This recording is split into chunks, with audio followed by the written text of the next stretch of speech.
This episode is brought to you by HP Plus. In a world full of smart devices, isn't it about time your printer got smart too? Now printing is smart with HP Plus, and the HP Smart app is how it all happens. You can print from your phone with just a tap, no matter where you are, even from your garage/home office/yoga studio. Huh, that is smart. HP Plus. Learn more about smart printing at hp.com/smart.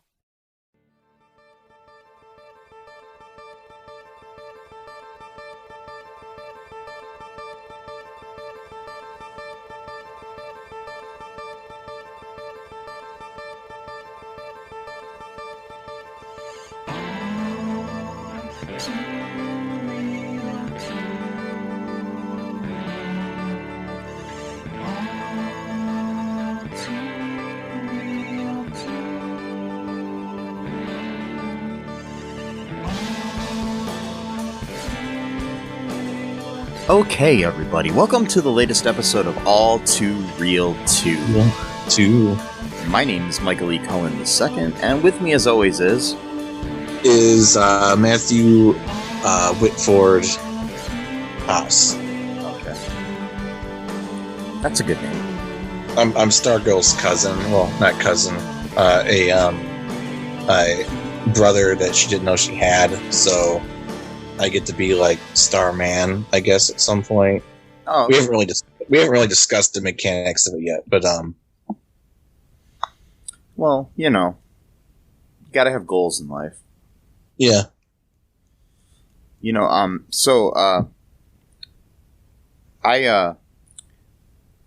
was at the grocery store the other day, Matt. Yeah. Found a product that I think describes me completely. Oh yeah, what's that?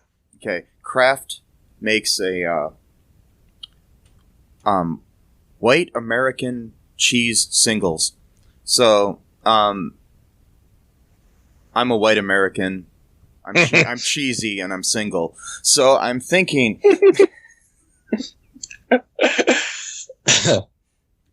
I should sue.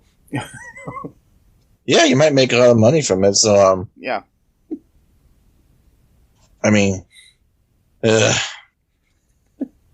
that sounds pretty cool, though. Yeah. Like white American. That's kind of like what they have at Subway, right? Yeah. Yeah, I like that style of cheese. Yeah, you can get the singles of it now. Yeah. Yeah. Yeah. And yeah. I was also looking at the shredded cheese, and so they have at Walmart this stuff called Fiesta cheese. Oh, really? Yeah. I just wanted to warn people, if they ever release a siesta cheese, don't eat it because you might fall asleep. Yeah, exactly. Yeah. Probably has like Ambien in it or something, and then maybe you'll become randomly racist like Roseanne. And yeah, yes. It was because of the ambient told me to do it. So, that's a weird defense, but yeah, it works.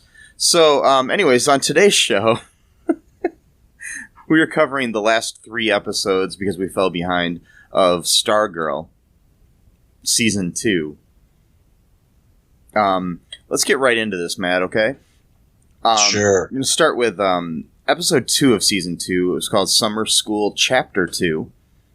It was directed by Andy Armaganian and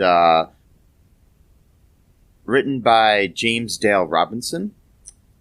Aired August 17th of 2021. So in this episode, we had Green Lantern's supposed daughter introduces herself as Jenny Lynn Scott, the daughter of the deceased JSA member Alan Scott, who was the Green Lantern. Courtney is very skeptical of this, thinking that Jenny might be working with the ISA. And she's also kind of jealous of the fact that Pat is spending time with her to help her harness her powers. Yeah, which appear to be connected to her lantern. Which, I don't know why that would be a surprise, but yeah, you know.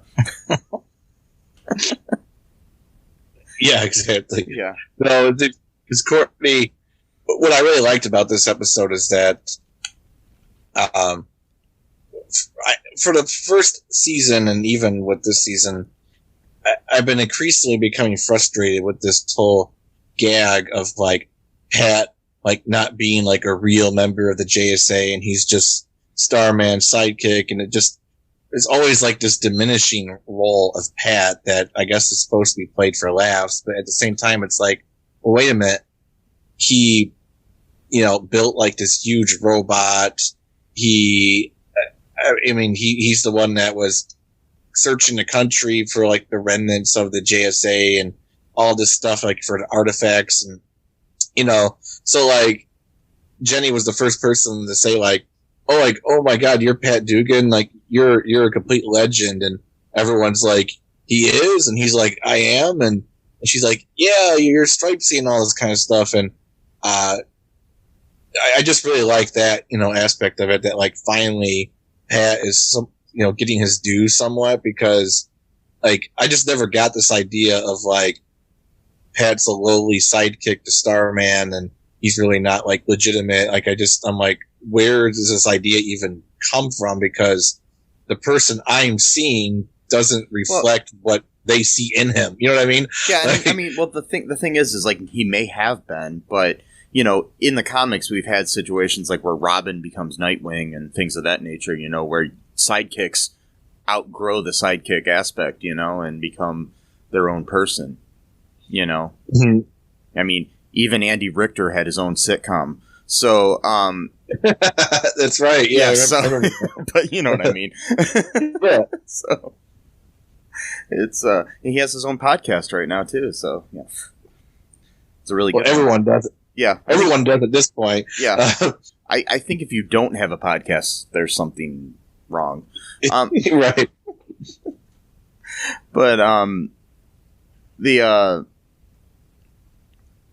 so yeah, I mean, I think the whole diminishing of Pat is kind of, like, you know, not cool. I mean, but now he seems to be almost like the, like, de facto, he's kind of like the like Oracle or Alfred, or, like, you know, leader of, or, like, you know, the man in charge that helps out the superheroes, which is, and then is actually one himself. So it's, you know, he's kind of both, you know, so it's pretty cool. Mm-hmm. So, anyways, in the episode, then Courtney attends summer school with Yolanda. Yeah, Pat then has introduced Jenny to the other members of the JSA.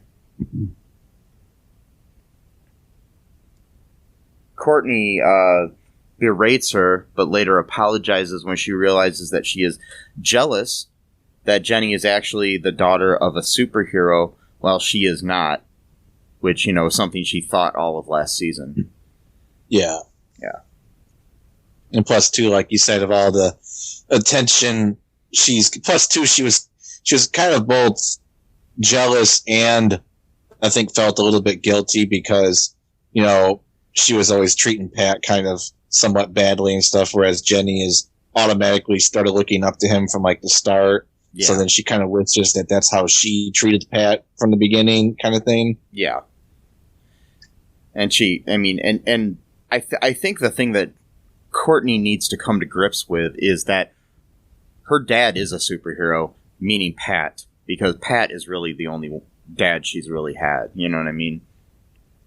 Yeah, exactly. Because like that. Because her real dad's kind of a loser. So yeah. Yeah, he's like a schemer type of thing or whatever. Like always looking for, like, the next gig who's gonna, you know, strike it rich type thing. And, you know, of course, every gig falls through because, you know, you're not just gonna, like, magically find a job that's gonna, like, pay you like $100,000 a year starting, like, you know, or whatever. Like, Yeah, Well, that's why we podcast, because that's what we get paid, right?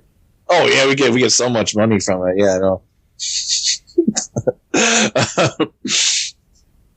Yeah. So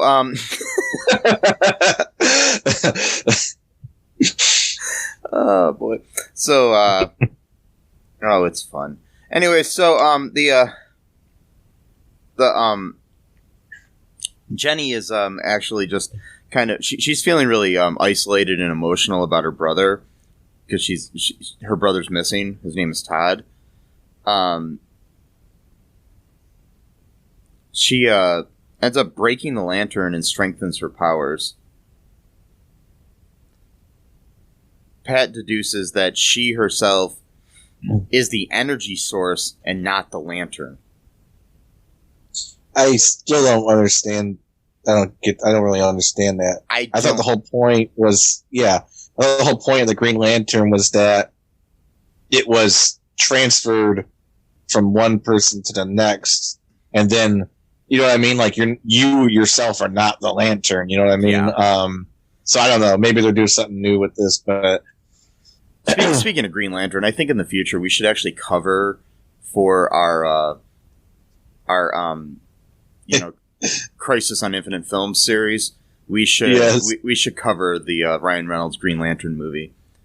It's on Netflix. Yeah, I think. It just came. It's streaming on, I think, both Netflix and HBO Max right now. So okay. So I think we should cover that, because I don't remember much of that movie at all. So I don't know. I saw it when it came out in the theaters, and I saw it with my friend Aaron, and I just remember we just kind of drove around after, just talked about the movie and stuff like that. I barely remember that conversation. Like, that movie just, like, I don't know what it did to me, but, like... But, yeah, part of me wants to watch it again just to see, because I haven't watched it since it came out on video originally, so, so... Yeah. So, anyways, and I don't even know if I watched the whole thing, so...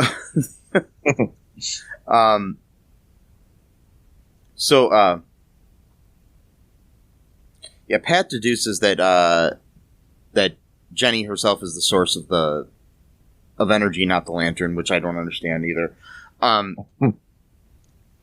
Meanwhile, there's an antiquities collector named Richard Swift who calls Barbara to ask about William's equipment. Pat, he seemed suspicious to Barbara, so Barbara lets Pat know about this, and Pat later identifies Swift as the Shade.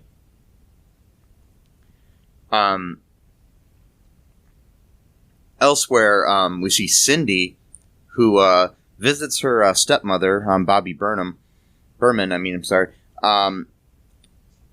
And because she has, the Eclipso stone. She struggles to control Eclipso and inadvertently allows him to consume Bobby. So Bobby is bye-bye. No, I love the way this episode opened up too, with her dancing to Girls Just Want to Have Fun. Yeah. And like she's like breaking all of the stuff in the house, like just like throwing glasses on the floor. Yeah. And just trying to, like, I don't know, just try to get some freedom or whatever. And then Cindy shows up. I'm like, oh damn it! He's like, oh, I'm back, Mom. She's such a brat. And which is interesting because you're listening to Cyndi Lauper, and then it's Cindy Berman shows up at the door. I don't know if that was intentional, but yeah, it's right. She's got an Eclipso now, or at least a diamond that he's I guess encased in or whatever. Yeah. She's been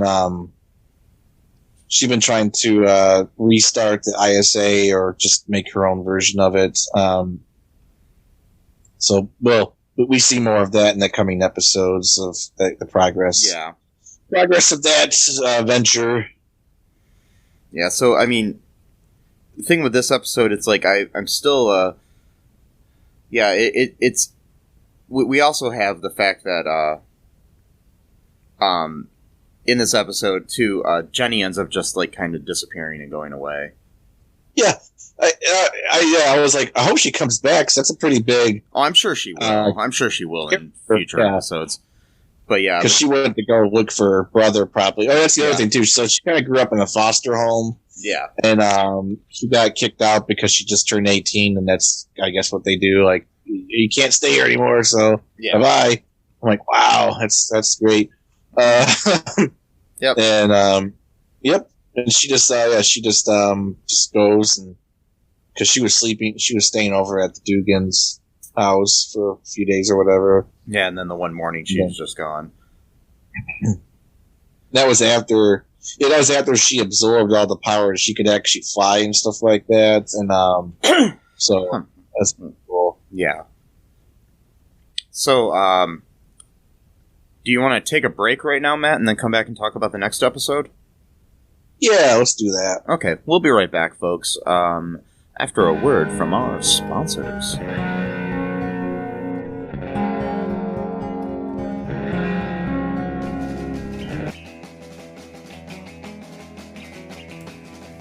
What is Gen X? What is the silent generation? What do generations have in common? Hi, I'm Trish the Dish from the Gen X Voice podcast, and I invite you to listen to conversations I have with folks from different generations, backgrounds, beliefs, and experiences in an attempt to see what connects rather than divides us. Even though Gen X has been called slackers, Karens, or not mentioned at all in some cases, we are the bridge generation, so I feel compelled to do my part to destroy ageism by bringing all these voices together. And, as a bonus, each guest gets to answer some 80s questions at the end of each show. So download and listen to Gen X Voice today on Apple, Spotify, Amazon, or wherever you listen to podcasts. And let's see how much we have in common after all. Hi, this is Catherine, host of a new fashion podcast, The Real Fashion School Dropout. Join me as I interview guests every week in the fashion and beauty space, and we gossip on all things fashion and beauty, and even get into some personal stories of their journey in the industry. You can find us on Apple, Spotify, pretty much wherever you get your podcast. Hope to see you there.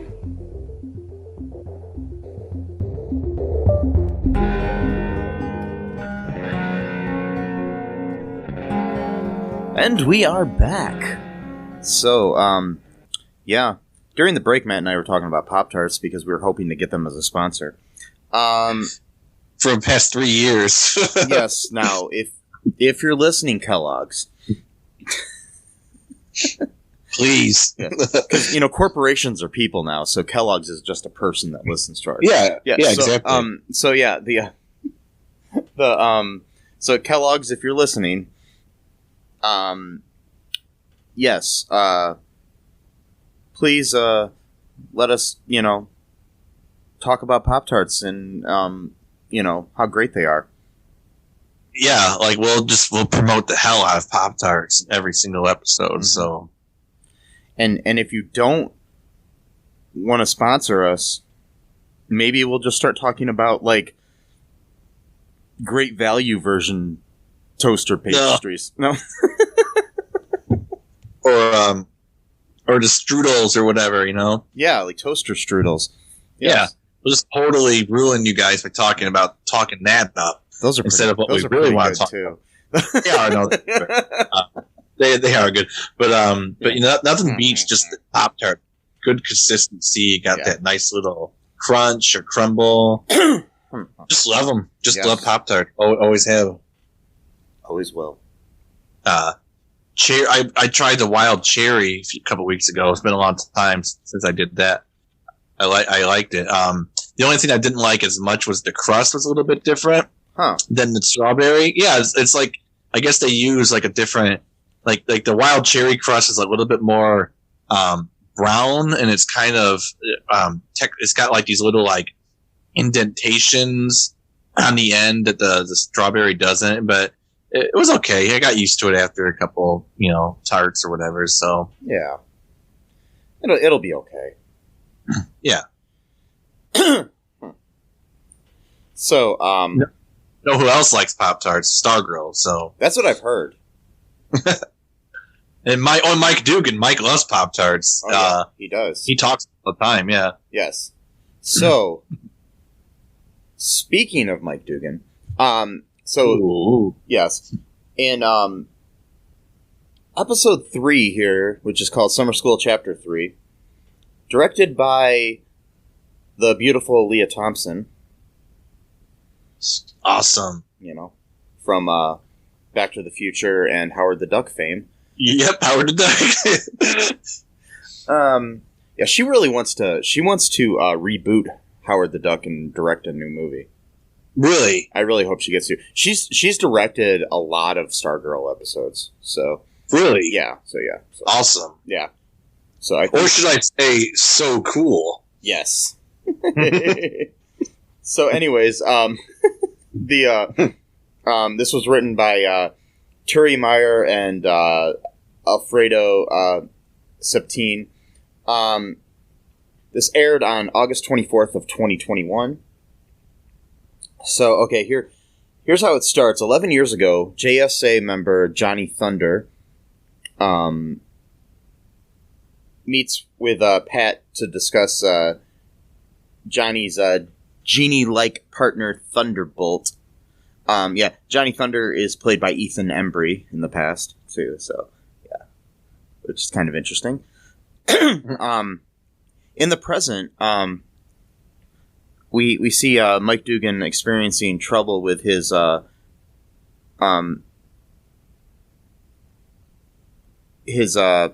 paperwork business. When he unknowingly grabs, he goes to grab a pen, and he grabs Thunderbolt's pen and activates him. Thunderbolt, by the way, voiced by stand-up comic and actor Jim Gaffigan, which was kind of cool. 'Cause I'm a big Jim Gaffigan fan. Yeah, me too. He was great on The Boys back in the day. Remember that show? Yeah. Not The Boys, My Boys. My Boys, not The Boys. Sorry, yeah, My Boys. Sorry. That'd be creepy. He's in The Boys. Yeah, never mind. That's a different show altogether. Season 3. Yes. Well, he could be. He's been on a superhero show now. Yeah. So, yeah. But he's a great actor. Anyways, yeah, My Boys. I'm sorry. Yeah, anyways, so, he basically activates him, and, after he explains how his wish-based powers work, and seeing the late Johnny in him, Thunderbolt helps Mike seek revenge on his bullies, because he has these bullies that have been bullying him as he goes to deliver newspapers and stuff. And it's a really cool scene where they were the bullies were trying to harass a girl selling Girl Scout cookies. Yeah, and he asks for them to stop, and he doesn't realize that his wishes have to be literal. So he said stop, and then they're stopping them by dropping all these stop signs from the sky. In a really weird scene. Cool scene. Yeah. Of course, too, when he activates them, he has to say "so cool." Yeah. But it's not actually the words "so cool." It's like an actual word from like a different language. Yeah. That's pronounced as "so cool." So when he activated, well, for one thing, he sort of like pre-activated the pen first when he said he wishes he was a superhero. So then when he's riding his bike, like he sees all these things like on a street sign saying "so cool," and like there's like a campaign thing like "vote so cool," and like he's like, what the heck is this, or whatever. Yeah. And then he says the words, and then that's when Thunderbolts comes out of the pen or whatever, doing his cool. God, I love that. This episode's so cool. Yeah. Just said it. It was so cool. And anyway, so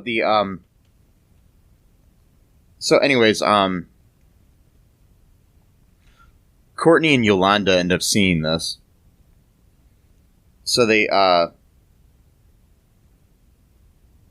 tell Pat, and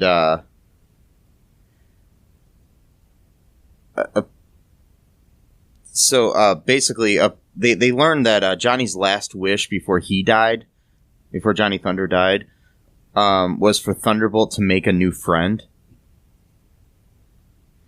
Yeah, sad. Yeah, so Mike wants to be part of the JSA now because he says he has superpowers, with the pen. So,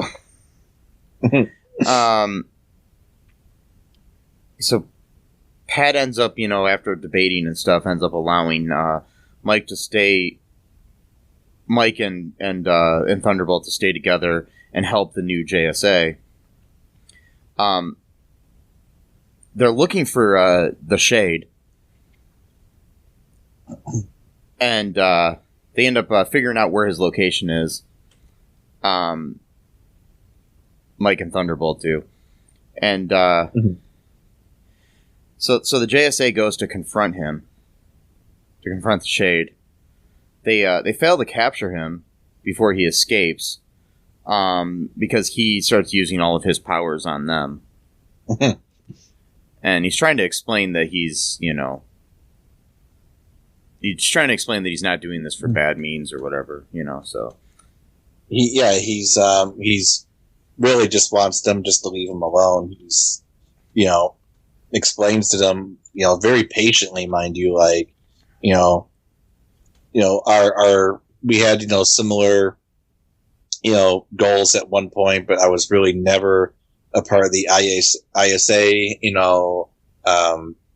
he made some remark about like, there's nothing worse. There's someone who's trying to destroy the world, but then there's no one worse than those who they're saving the world or something like that. Referring to, Icicle's plan to brainwash the entire country into, being better people or whatever. Yeah. From season 1. He totally kicks their asses with all of his shadow power. It's a really good scene. Yes. He just totally just whips them. The best shadow puppet show I've seen. Oh, totally. Oh, wait. And the thing is, too, I believed, we even learned more in the next episode, but I believed him because, if he really wanted to do something, he would have already done something, or he would have teamed up with other people, from the, because they didn't really take down the entire ISA, because there were still other people that were like part of the original ISA, but they weren't there in the season 1 of Stargirl. So technically, if he really wanted to do something, he could have just found those people and then decided to go to Blue Valley and to, basically just finish what Icicle started. But, or the fact that the world is not lacking for bad people, so he could have found anybody. Yeah, exactly. He could find anyone who wants to do something bad. Yeah. But he's really interested in this diamond. He or whatever it was, because he wanted to he wanted to collect the wizard's wand at first or something like that. But then that's when he found he found a diamond, a case, I think. Yeah, he found the case where the gem was in. So yeah. So then he got interested in that. But I think originally he was looking for the wizard's wand, for some reason. I don't know why. Yeah. And but maybe he needs it for. Well, I think I know. I think I know why he wanted the wand, but we'll find out. I think the next episode might reveal. Yeah. Why he wants it. Because, magic wands produce magic, and why would you need magic unless you needed to fix something that's broken? Anyway, yes. I have an idea of what's broken, but we can talk about that. We'll talk about that in speculation here and stuff and everything. Anyway, so yeah, they realized that the reason that Thunderbolt basically attaches himself to people who are lonely and feel like an outcast and stuff like that. So, Barbara and Mike are Barbara and Pat basically realize that Mike is, that they almost feel guilty for not paying enough attention to him and stuff, So yeah, he feels left out. He wants to be part of the JSA, or at least wants to know what's going on. And but man, that scene in the beginning, though, I've watched this episode like 3 or 4 times. Because I liked it so much, and so I pretty much like have it memorized. But that very first scene always gets me is when Johnny, when it's a flashback from like 2010. Johnny, comes in the garage just looking all just sad, and it's because he got benched by Starman, and they're just talking about like what it's like being the life of a sidekick, and Pat's trying to cheer him up like, oh, there's nothing wrong with being a sidekick, and he's like, yeah, but I'm not even that, I'm the JSA charity case, and he's talking about the pen, saying on paper, the Thunderbolt's more powerful than the Flash, Green Lantern, all of them combined, but you have to be really good using it for it to really have take effect. Yeah. And like there's like this thing where Wildcat comes in and says that the ISA's got Solomon Grundy now, so they need all hands on deck, which is interesting because Pat was just talking about saying how he trusts whatever Starman says or whatever, but then Wildcat invites Johnny to come with him, but not Pat, and suddenly Pat's now the one that feels left out or whatever. And, but yeah, it always gets me because Pat was like gonna offer Johnny some eggnog, and just as the elevator's closing, Johnny smiles at him and goes, "Oh, we'll have that eggnog when I get back." And I'm just like, "Oh God, that just gets me every time," because they all get killed like a half hour later. Yeah. You got to think about that too. Yeah, I hadn't realized when I watched it until you just pointed it out now, and then it makes sense that was the same night that things happened. It was like that was like when, and that's the thing too. That I think like the show mentions it, a lot, but like I don't really think. At least now they're really starting to kind of get into it, but just like the fact that like Pat literally lost all of his friends that night, like everyone, like.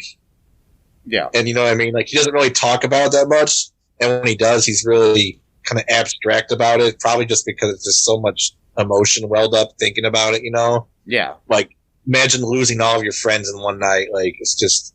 Yeah. That's sad. Yeah, it is. Speaking of that too, then, okay, so. Basically, So the JSA had not been able to capture the Shade, so later that night, Mike ends up making his last wish was for which he unknowingly wishes for Thunderbolt to be in better hands, and then the pen ends up at Mike's friend Jakeem Williams' house, and then we cut over to Beth. And the goggles, and Chuck warns her of Eclipso. Mm-hmm. And then that's how it ends. I'm really freaking scared about this, okay? So, well, we'll talk about it later because it's actually a trailer for episode 5, and we haven't even talked about episode 4 yet. Yeah. So we'll get to that in our speculation at the end. Do you want to take another break here, Matt, and then we'll come back and talk about the 4th episode here? Yeah. Okay. And we'll be right back, folks, after a word from maybe Pop-Tarts if they want to sponsor us. I don't know. We'll see. We'll be right back.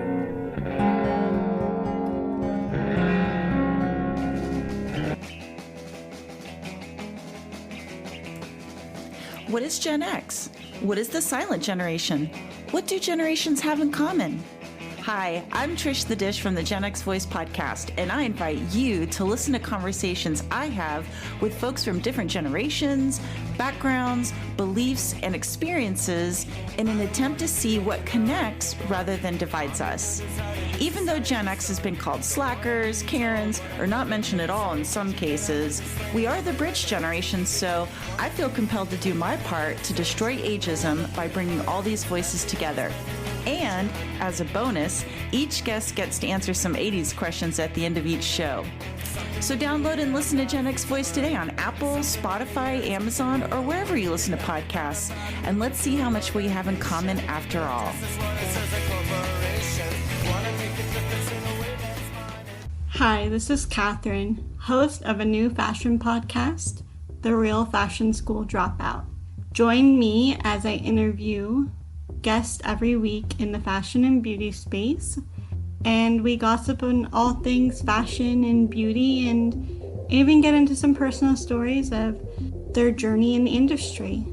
You can find us on Apple, Spotify, pretty much wherever you get your podcast. Hope to see you there.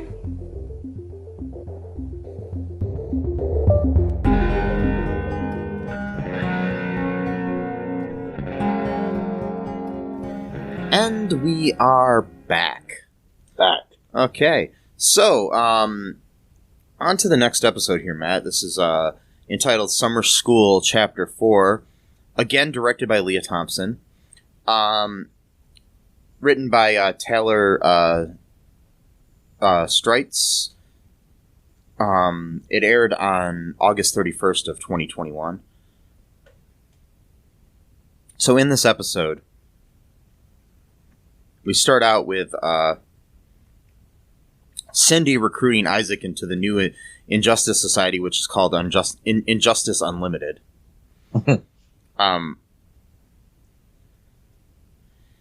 We see where Artemis, which I love that name for some reason, Artemis. Yeah, it's a cool name. I like it. Visits her imprisoned parents to discuss her recent emotional struggles and upcoming football tryouts, because she's she's living in a foster family that's treating her like shit, basically. Yeah. So what ends up happening is Lawrence and Brooks break out. So Artemis's parents, they break out and they end up kidnapping Mike to force Pat to help them until the tryouts end, because they want to be there for the tryouts of their daughter and see her.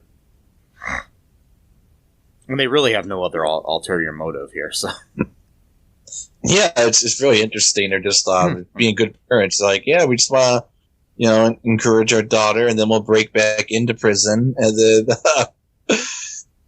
it's such a weird couple. Tiger is a sports master. yeah, it's just, I don't know. And but I feel bad for Artemis. I really do, because she thinks her parents are innocent. She knows nothing about the ISA. She just thinks that she comes from a very driven, athletic family that cares about health and exercise and being ambitious and stuff like that. So. What really got me about this, I always tend to notice these like little parts of episodes that might not even be like main things, and I just like hyper focus on it. Yeah. But her foster mother is like driving, a pickup truck or whatever, to school, and she's just talking on the phone about, like, oh yeah, I've got one of my foster kids' parents are in prison, and she's like literally sitting like next to her in the passenger. I know. It's like, and then don't do that in front of the kid, man. I know. And then she's like chewing gum loudly too, just to be even more obnoxious, Yeah. And then it just broke my heart when Artemis lifts up her bag of lunch, and she's like, I can't eat this. It's like a thing of Mountain Dew. And it's like, because she's used to eating like fresh food. Yeah.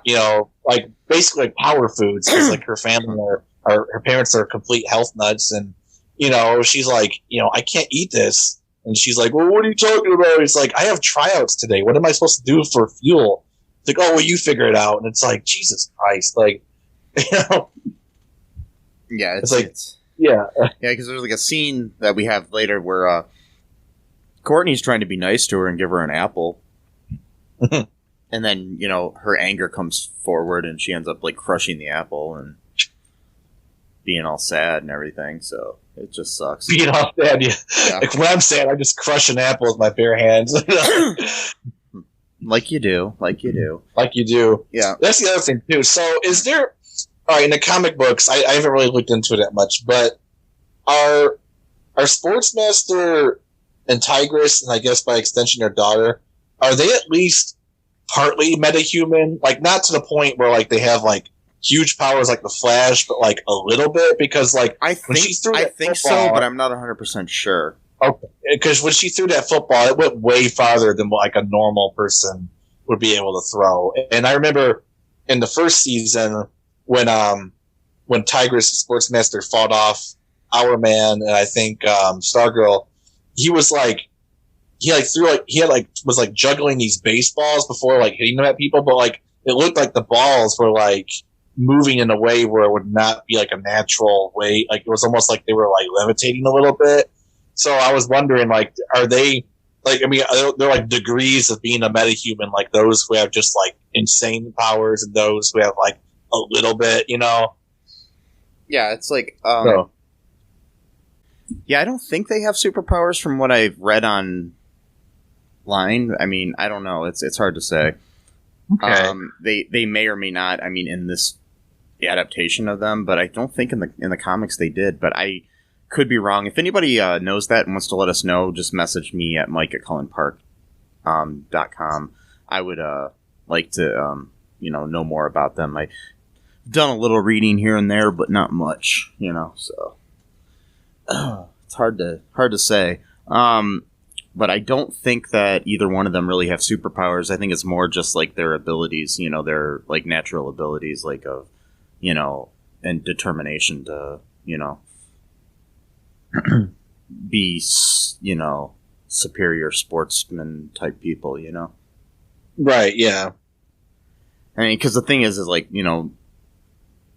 like Wildcat doesn't really have powers and other, it's more the suit sort of thing and a different thing, The like suit, yeah. It's yeah. So I mean, it's like like Batman doesn't have powers. Different, really, Courtney doesn't have any powers. It's really the staff that does. Right. Yeah. It's kind of weird. Anyways, so we have Pat allows the couple to stay with them, and they have and it allows them to they end up having like heart-to-hearts together, like about their raising of kids and stuff and different things. It was just funny, like Barbara and Brooks have this like heart-to-heart about raising daughters, and then share some coffee and stuff, and and then and like you were saying, I don't know if it was on air or off air, about how you think Pat and you think Lawrence was upset, the Sportsmaster was upset because he really wanted to be friends with Pat, but then he was upset that he found out he was Stripesy. I do think that was what happened. Yeah, because he wanted him to be part of his program, his gym and stuff like that. He wanted him to get ripped, and stuff like that. And yeah. So yeah, it's feel bad for them in a way. Even though they're evil and killed people, but right, they killed Isaac's mom. Well, yeah. Technically, Brooks killed Isaac's mom. Yeah. So then so Artemis ends up trying out for the scout from college or whatever. He's there to look at her and stuff, and tries out for the football team. she ends up not getting on the football team because of her anger, because she ends up having she's enchanted by Eclipso due to Cindy.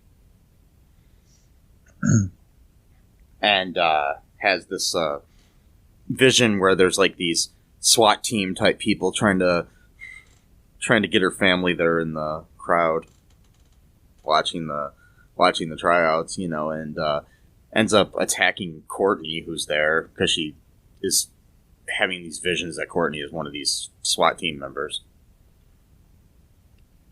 And so basically she's cut from the team because of her anger issues. And not, basically told that she has the abilities, but her anger is going to get her in trouble, sort of thing. And so Artemis ends up meeting with Cindy, and Cindy tries to talk her into joining the Injustice Unlimited. So, yep. While this is going on, Courtney attempts to research Eclipso's origins, which Pat finds out that she knows about Eclipso because of Beth being told by Chuck. While she's trying to research this, she ends up going to a bookstore and encounters Shade there, who reveals that his intent is to eliminate Eclipso. So you think he's telling the truth and that he is really trying to eliminate Eclipso? Yes, I do. Because at the end of episode 3, he's standing on top of like the clock tower or something. He closes the case where the diamond was, and he says he's going to kill those children.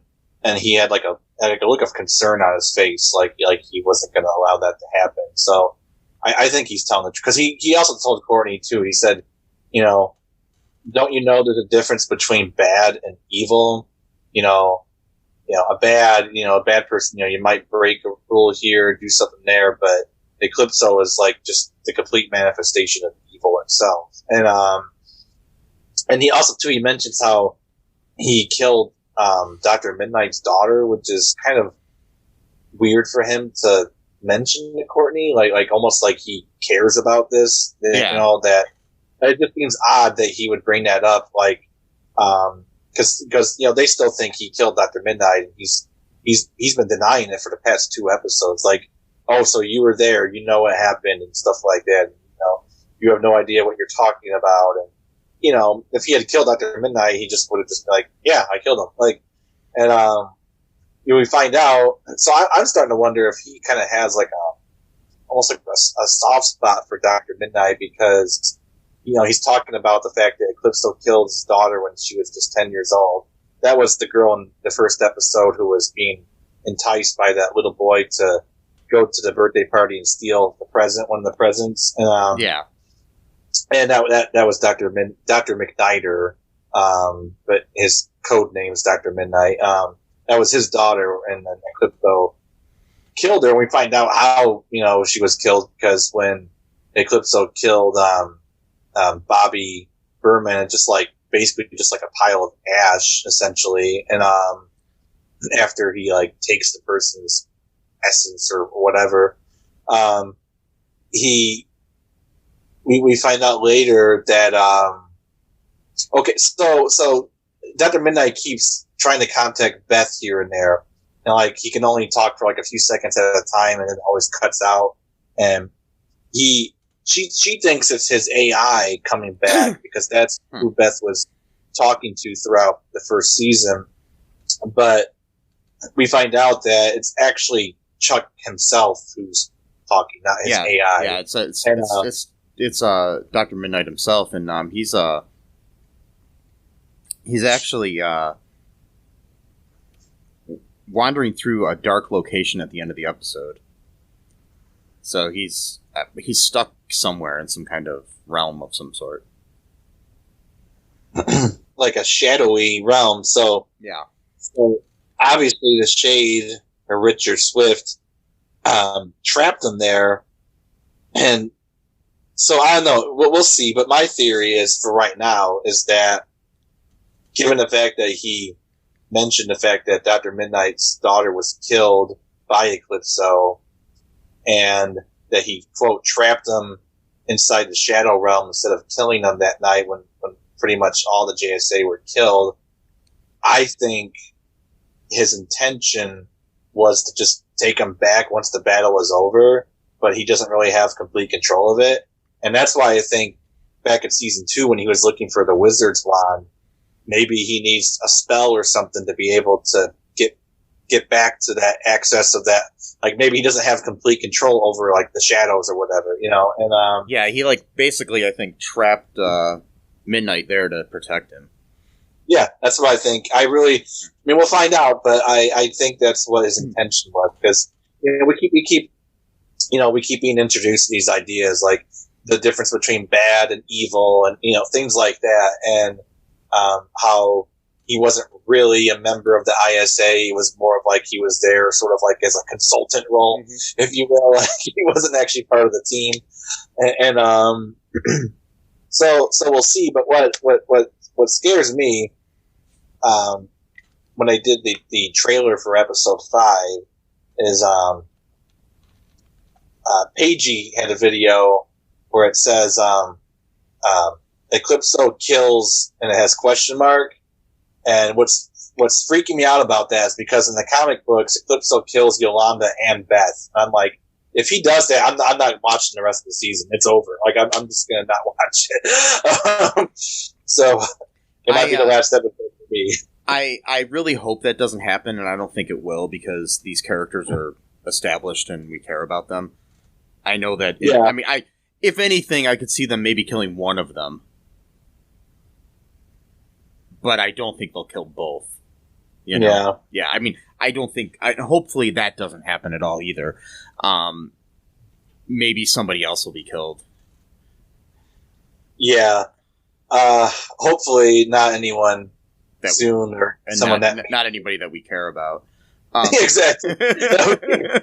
Well, maybe it'll be Starman, because maybe he'll come back at the end and he'll actually die for real this time. And then, I just want some more. I just want some more Joel McHale. Come on. I know. He was in the first episode, you know, teased us, you know, and then that's it so far, because they don't have like the internet and cell phones anymore, where you can just find out where someone lives. Like, you have to travel the country, which again, I think their time travel. I'm okay. I'm sorry. I can't talk right now. I think there's a possibility that the JSA that we have in this show, like 2010, I have a feeling that they actually may have come from a previous time itself. Yeah. But they happen to be existing in the like 2010s, because everything about it, the cars that they drive, the clothes that they wear, it has a very 1950s, 1960s style to it, and I just don't think that's by accident. And a lot of the old photographs they show with Stripesy and them, like a lot of the photographs are either in black and white or they're extremely faded. I mean, modern phones cameras have been pretty decent for the past 20 years, so like. It even more so in the past 10 years. So you tell me you couldn't get a decent photograph from 10 years ago? Yeah, I mean, in 2010, I was posting. We were all posting pictures on Facebook, right? You know, so why is it limited to just, you know, real photographs and not, you know? There's no digital photographs, so who knows, you know? I really do think there's something we'll find out later. And there's been hints here and there. I mean, because Pat talked about how, because Courtney asked him about what happened to Per Degaton, which is interesting because in the first season of Legends of Tomorrow, Per Degaton is like the main villain. Well, not really, but he's perceived as being one of the main villains of that season. And, who was basically being brainwashed by Vandal Savage to kind of be like a really authoritarian type of dictator or whatever. Yeah. And so he kind of is taken aback. He's like, Per Degaton, like he hadn't thought about him in years. and he says, the Flash, he banished him to an alternate timeline. And we know from the Flash how Barry loves, or anyone who's the Flash loves, jumping through timelines all the time. So we have that kind of hint. And from season 1, we know that Shiny Knight, he actually literally came from a different time period. He was like from like the 1400s or something like that, and he ended up somehow becoming part of the JSA. So it's like time travel has already been somewhat established. Yeah, and we do know that at some point in this season, I don't know when, John Wesley Shipp is showing up as Jay Garrick. Right. Yeah. So that might be the way that they're going to connect this show to the Flash Arrow universe sort of thing, you know? So, yeah. Indeed. We'll see what happens. Any other thoughts here, Matt, before we wrap things up? Oh yeah, actually one more thing. So, when Cindy is, she goes down to like the lair, you know, or whatever, where they used to have like the ISA meetings, which is a part of, her father's house. And, Eclipso, tells her to like envision what she wants her team to look like. So then like the team shows up on like the mural where like the old ISA was. Yeah. And she's like the new leader. She's like wearing her Shiv outfit or whatever. And Mike Dugan is part of the team again. For some reason, she wants Mike on that team. We don't know why. I've got a theory why though. What's that? I think Mike is going to be jealous or envious of Jakeem because he's going to be the true master of Thunderbolt. And I think it's going to cause a rift in their friendship. And then he's going to be raw, emotionally raw. And Cindy, again, let's not kid ourselves. Cindy, is a pretty girl. So she might, and she was already kind of flirting with Isaac to begin with when she first came up to him. Yeah. Like, would you want to be my friend? Stuff like that. And so she might do the same thing to Mike, someone pretty is, paying attention to him, type of thing when no one else is, so I don't know. That's just my theory. Yeah, I really hope they don't make Mike bad, but we'll see what happens. Yeah, I don't think he's going to permanently. My theory is he might join for like a minute just to kind of like get back at his parents, but like he doesn't have like any actual intention on like hurting anyone. And then he's going to have a change of heart. Then they're going to beat him up probably really bad because he's not allowed to lead the team. And then that's going to like cause like a bunch of tension between the two groups. Then we're going to have like a huge battle at school at the end of summer school probably. We'll see.